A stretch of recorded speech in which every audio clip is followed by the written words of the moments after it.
As a nonprofit organization, aside from having a physical office where stakeholders and donors can come to investigate or do due diligence to ensure that you're a legitimate organization, having an effective and functioning website is the next most important thing. So, in today's video, we are going to look at 10 elements of an effective nonprofit website, and we are going to do that looking at um, our very own nonprofits right here in Kenya and their websites, and we are going to use them as case studies to look at the elements, the 10 most important elements for a nonprofit's website. Before we get into the presentation, let's first review this quote by Mark Zuckerberg, CEO of Meta.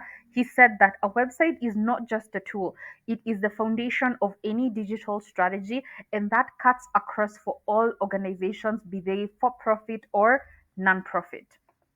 Now, the 10 elements we are going to be covering throughout this presentation include number one, having a clear mission statement. Number two, having strong visuals. Number three, having a mobile friendly design. Number four, having a simple and intuitive navigation. Number five, having call to action buttons. Number six, having a donation page. Number seven, having social proof or testimonials. Number eight, having transparency through annual reports and financial reports. Number nine, volunteer opportunities. And finally, number 10, having clear contact, office location, and social media integration. So, first of all, we have clear mission statement. What is the mission statement? That is what your organization does. That is the whole purpose of why your organization exists. And so, we are going to look at this charity on Gong Road that says that their mission statement is providing education and transforming lives. And you can see that they're also leveraging impactful visuals, strong visuals, by showcasing the beneficiaries of one of their programs or their core program or what have you. So here it says that the mission statement should be immediately visible on your homepage, explaining who you are, which we can see demonstrated here, what you do, and why it matters. This allows visitors to quickly understand the purpose of your organization. So, next up, we have strong visuals. Strong visuals basically are the purpose is to help you with social proof. So your strong visuals, we really just mean images and videos of beneficiaries. Now, I understand that images can be very sensitive, especially in terms of children, in the case of children. And so it is advisable to have them behind either a paywall or to have the images behind a consent wall where donors can get access on request, but to have them on the website because they will help your organization with social proof. Use impactful images and videos that resonate emotionally with visitors and clearly illustrate the organization's work, um, and ensure to avoid clutter and ensure visuals are of high quality. So, as a best practice, we advise that your visuals, your images, are at the minimum. In the case of landscape images, which means the orientation of your laptop, the orientation of a monitor, that the minimum size of the image is 1200 pixels by 720 pixels. If you're going to have one that is let's call it portrait, the portrait should be 1000 pixels by 1500 pixels. And in the case of a longer portrait that is most ideal for mobiles, we advise that it be 1080 by 1920 or 720 by 1280. Next up is mobile friendly design. This is number three. This is the third most effective element on a nonprofit's website. You have to make sure that your website is ideal for mobile use. Now, who are the stakeholders that will be navigating your website on their mobile phones? These are donors. And I know that this does not apply to sponsors. I feel like there should be a distinction between donors and sponsors. Sponsors are big organizations, like when you're partnering with Safaricom. See, that most likely won't be a donor. That would be categorized as a sponsor. Donors are everyday people, everyday well wishers, and these people oftentimes will navigate your website from their mobile phones. Therefore, you need to ensure that your website has a very mobile friendly design. This is achieved through having a responsive design. That means that your website is able to conform to various devices. Now, standard size is usually ideal for the laptop, it's ideal for the monitor. Now, you need to ensure that your website is also responsive to mobile phones and also tablets. Next up, we have a simple and intuitive navigation. Visitors should easily find what they're looking for. Use clear headings such as About Us, Programs, Get Involved, and Donate to guide them through your website. Now, for simple and intuitive navigation, we recommend not having more than five pages on the header, five navigation pages, that is. Beyond that, it just becomes overwhelming. Oftentimes, I've found that through research, a lot of websites are not designed with the end user in mind. And so that could really be a problem.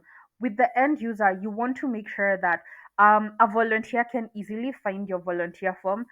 A donor can easily find the donate button, and that they have the opportunity to donate at various sections of your website. It is ideal to have a donate button at the header. It is also ideal to have a donate button at the footer, and it is also ideal to have it somewhere throughout the homepage, somewhere in the middle. That way, donors have multiple occasions for them to give. All right, next up we have call to action buttons.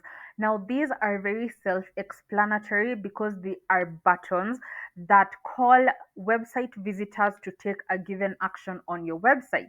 Now, in the case of nonprofits, which is what we're talking about here today, you want your visitors, you want them to donate, you want them to join your cause, you want them to sign up to your newsletter, you want them to volunteer, and therefore you need to ensure that you have buttons that say exactly what you want them to do.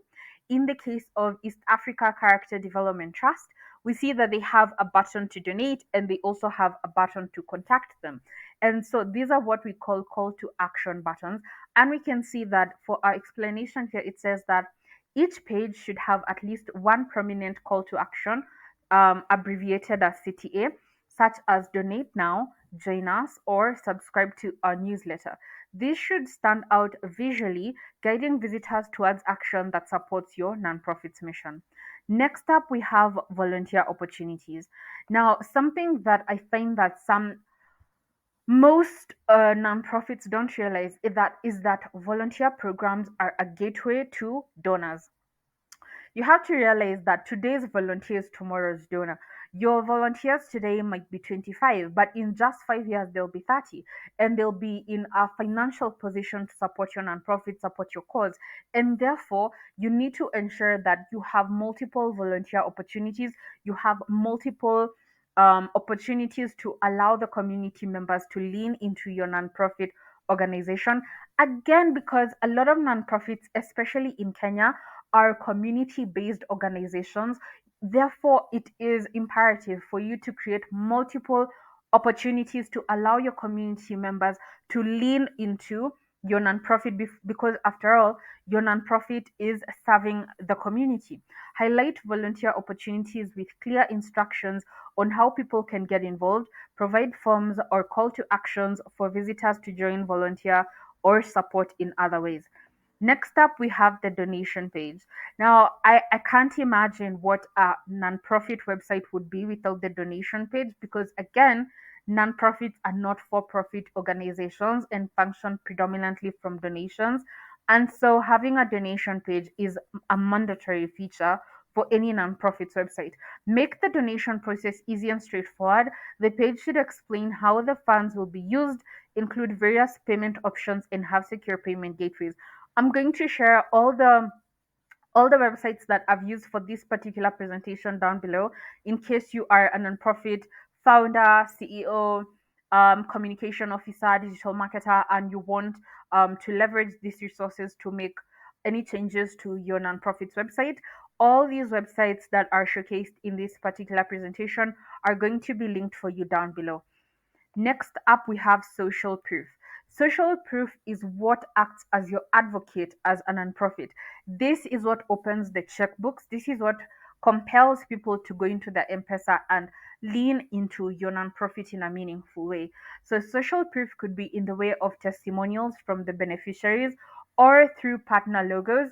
And in our presentation, you can see that we have showcased both.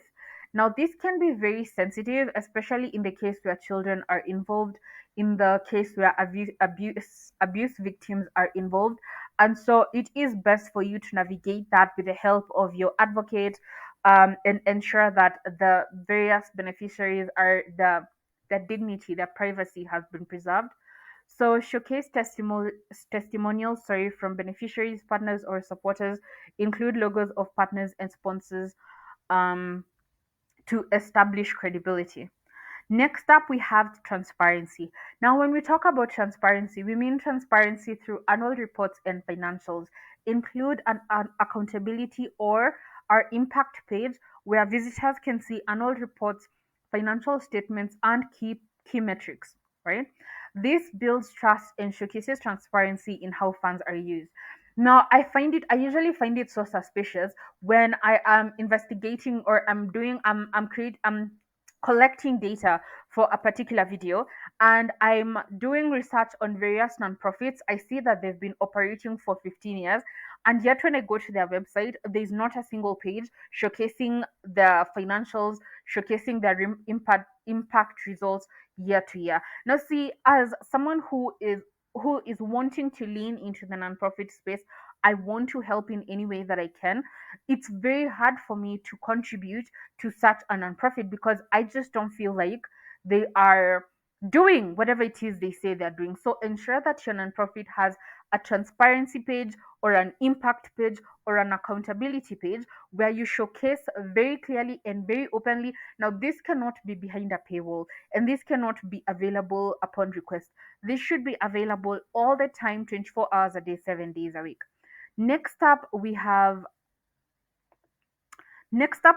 the final one, which is clear contact information, location, and social media integration. Add social media links prominently so visitors can easily follow you on different platforms. Include some social buttons for blog posts and articles to encourage users to share your content. As I said at the beginning of the presentation, aside from having a functioning, well optimized website, as a nonprofit, the other most important thing is showcasing your location very, very clearly. So, this cannot be emphasized enough. Your location has to be very clearly available on your website. This should be available either through your footer or through the contact page, as well as your social handles and also um, contact information like phone numbers, emails, what have you. This brings us to the end of this presentation. I hope you find this really helpful. As I said before, I'm going to link all the websites that have been used for this particular presentation down below in case you want to do a further study on them and implement the changes on your website. If you want your website to be updated, we do that. If you want your website to be revamped, we do that. So if you want help with that, then you can also reach out to us. We're going to leave our contact information in the description bar below, and we'll see you in the next video. Bye.